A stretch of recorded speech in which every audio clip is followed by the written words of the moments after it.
With the mention of paradise, why is min tahtihil anhar almost always followed? What is the significance of water stream in the paradise? Can a garden be kept alive without water?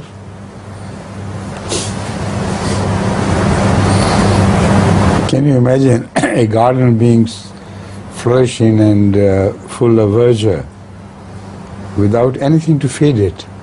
It's not possible. So anhar have to be mentioned. But the question should have been, why anhar of different material?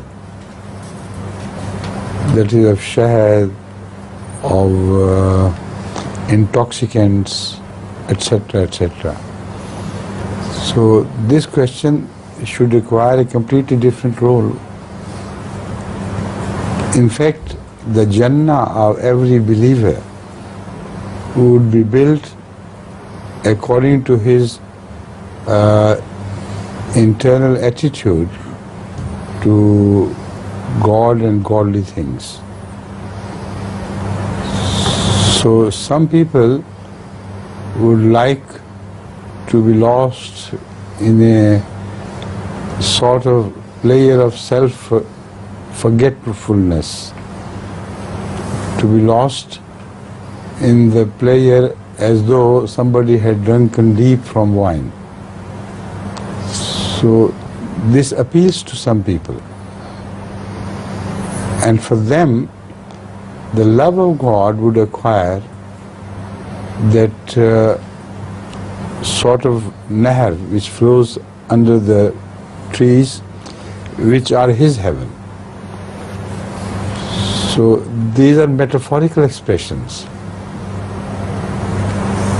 There are no real trees, material trees to be found in heaven at all.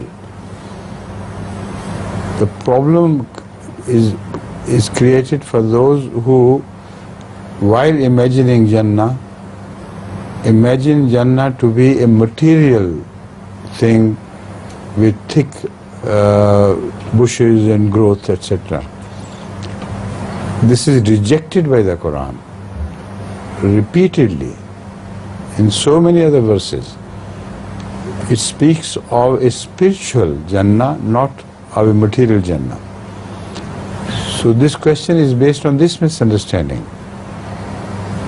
He thinks underneath the Jannah these waters are flowing, wine is flowing, honey is flowing. So when the Jannah is not material, why should he consider these anhar to be material? So that is why I have spoken of the spiritual attitude of different people towards pleasure, towards godliness, and these different materials indicate, not materials, but these different concepts indicate the attitude of different believers to what they think is to be the best for them, what they crave for. And they will find a similitude in these worldly things here to what they desire to find in the hereafter.